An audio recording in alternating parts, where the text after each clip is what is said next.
नमस्कार, मैं प्रेयसी और आप देख रहे हैं भारत एक्सप्रेस यूपी का डिजिटल प्लेटफॉर्म। छांगुर उर्फ जमालुद्दीन एक ऐसा नाम जिसने देश की सुरक्षा एजेंसियों को हिलाकर रख दिया। यह सिर्फ एक व्यक्ति नहीं बल्कि एक ऐसा गैंग चला रहा था जो धर्मांतरण के नाम पर भारत में आतंक का नया चेहरा बन रहा था। लेकिन अब पता चला है कि यह गिरोह सिर्फ धर्मांतरण नहीं करा रहा था बल्कि विदेशों से पैसा मंगवाकर उसे हवाला, फर्जी कंपनियों और कारोबार के नाम पर वैचारिक जहर फैलाने के लिए इस्तेमाल कर रहा था। मामला बेहद गंभीर है। हमारे पास इस पूरे गिरोह की नेटवर्किंग, कारोबार और विदेशी फंडिंग से जुड़े कई एक्सक्लूसिव दस्तावेज हैं जो साफ इशारा करते हैं कि इस नेटवर्क का मकसद सिर्फ लोगों का धर्म बदलवाना नहीं था बल्कि देश की जड़ों को खोखला करना था। आइए अब आपको इस पूरे गैंग की इंटरनेशनल चाल को विस्तार से समझाते हैं।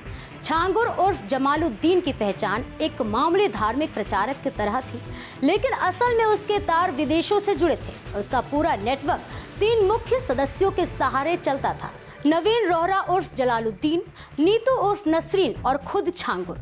नवीन सऊदी अरब से शिपिंग के व्यवसाय से जुड़ा था। नीतू लंदन में एक मल्टीनेशनल कंपनी की सीईओ थी।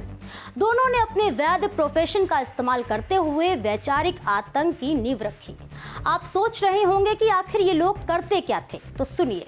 ये लोग पहले शिपिंग कंपनियों और एनजीओ के नाम पर फर्जी कंपनियां बनाते, फिर उन्हीं कंपनियों में विदेशी फंड भेजते और उस पैसे से भारत में धर्मांतरण से लेकर समाज में विभाजन फैलाने वाले अभियान चलाते। नवीन ने 2023 में पनामा में 5 कंपनियों का रजिस्ट्रेशन करवाया। इसमें से सबसे अहम कंपनी थी कृष्णा इंटरनेशनल। नाम हिंदू रखा गया ताकि शक ना हो, लेकिन फंडिंग के पीछे इरादे अलग थे। इसी कंपनी के जरिए भारत में करोड़ों रुपए भेजे गए। इसका इस्तेमाल नए कारोबार खड़े करने, धार्मिक संस्थाओं को फंड करने और जरूरतमंद युवाओं को गुमराह करने में किया गया। वहीं यूनाइटेड मरीन नाम की एक और कंपनी के बैंक खातों में 2020 में लगातार संदिग्ध लेन देन सामने आए। इन ट्रांजैक्शन को लेकर अब ईडी और फाइनेंशियल इंटेलिजेंस यूनिट जांच में जुटी है। छांगुर गैंग, जिसका नेतृत्व जमालुद्दीन उर्फ छांगुर बाबा करता था, उत्तर प्रदेश में इस संगठित अवैध धर्मांतरण रैकेट चलाने में शामिल था। गैंग मुख्य रूप से हिंदू लड़कियों और कमजोर वर्गों जैसे गरीब, मजदूर और विधवा महिलाओं को निशाना बनाता था। उन्हें प्रलोभन, धमकी या प्रेम जाल में फंसाकर इस्लाम में धर्म परिवर्तन करवाता था। गैंग को विदेशी, खासकर मध्य पूर्व, कनाडा, यूएई और बांग्लादेश से 100 करोड़ रुपए से अधिक की फंडिंग प्राप्त थी, जिसका उपयोग धर्मांतरण के लिए किया जाता था। इस फंडिंग का हिस्सा हवाला नेटवर्क और 40 से अधिक बैंक खातों के माध्यम से आता था। गैंग का नेटवर्क उत्तर प्रदेश, बिहार, महाराष्ट्र, कर्नाटक, तमिलनाडु, पश्चिम बंगाल और नेपाल तक फैला था। यह नेटवर्क कोडवर्ड्स जैसे धरती पलट, प्रोजेक्ट और काजल करना का उपयोग करने संचालित था। गैंग मुस्लिम युवकों को पैसे और संसाधन देकर हिंदू लड़कियों को प्रेम जाल में फंसाने के लिए प्रेरित करता था। धर्मांतरण के लिए गैंग ने लड़कियों की जाति के आधार पर रेट तय किए थे, जैसे ब्राह्मण और क्षत्रिय लड़कियों के लिए 15 से 16 लाख रुपए, पिछड़ी जातियों के लिए 10 से 12 लाख रुपए और अन्य जातियों के लिए 8 से 10 लाख रुपए। छांगुर बाबा ने अवैध तरीके से आलीशान कोठी, शोरूम और लग्जरी गाड़ियां खरीदी।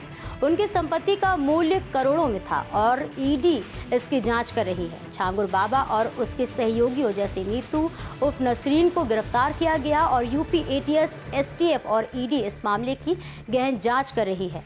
गैंग की गतिविधियों को लेकर कई चौंकाने वाले खुलासे हुए हैं और इसकी संपत्तियों पर बुलडोजर कार्रवाई भी हुई है। यह एक ऐसा मामला है, लेकिन छांगुर गैंग ने सैकड़ों युवाओं के साथ यही किया। तो क्या हम ये मान लें कि छांगुर गैंग देश को कमजोर करने की गहरी साजिश रच रहा था? क्या पनामा और लंदन के कारोबारी मुखौटों के पीछे असली चेहरा आतंक का था? धर्मांतरण के मास्टरमाइंड जमालुद्दीन उर्फ छांगुर बाबा के गिरोह का खुलासा हुआ है। ईडी की जांच में पता चला है कि गिरोह न केवल धर्मांतरण में लिप्त था बल्कि खाड़ी देशों में भी कारोबार फैला रहा था। गिरोह के करीबी नवीन रोहरा उर्फ जमालुद्दीन पहले सऊदी में शिपिंग का काम करते थे, जबकि उनकी पत्नी नीतू उर्फ नसरीन लंदन की एक फर्म की सीईओ थी। छांगुर के संपर्क में आने के बाद नवीन ने पनामा में 2003 में लोगोस मरीन एसी नामक सेल कंपनी बनाई, जिसके जरिए मनी लॉन्ड्रिंग का शक है। 2023 में नवीन ने 5 अन्य कंपनियों पंजीकृत की, जिनमें कृष्ण इंटरनेशनल भी शामिल है। इन कंपनियों के खाते में रुपए भेजे गए, साथ ही यूनाइटेड मरीन के खाते में 2020 में संदिग्ध वित्तीय लेन देन हुए। ईडी ने 22 बैंक खातों में 60 करोड़ रुपए के लेन देन का पता लगाया है। जांच में पनामा से दुबई तक फैले इस नेटवर्क की परतें खुल रही हैं। अब सवाल है कि इतनी बड़ी फंडिंग कैसे हुई और किसी को भनक क्यों नहीं लगी? पनामा जैसे टैक्स हेवन में ये कंपनियां कैसे रजिस्टर हुई? क्या लंदन और सऊदी के लोग इस नेटवर्क का हिस्सा हैं? इस तरह के नेटवर्क एक दिन में खड़े नहीं होते, इसके लिए सालों की प्लानिंग, फंडिंग और वैचारिक रणनीति लगती है। छांगुर गैंग एक चेतावनी है उन सभी देशवासियों ताकतों के लिए जो धर्म, व्यापार और समाज को तोड़कर भारत की आत्मा को कमजोर करना चाहते हैं। ऐसे ही और भी उत्तर प्रदेश की बड़ी खबरों को देखने के लिए देखते रहिए भारत एक्सप्रेस यूपी का डिजिटल प्लेटफॉर्म।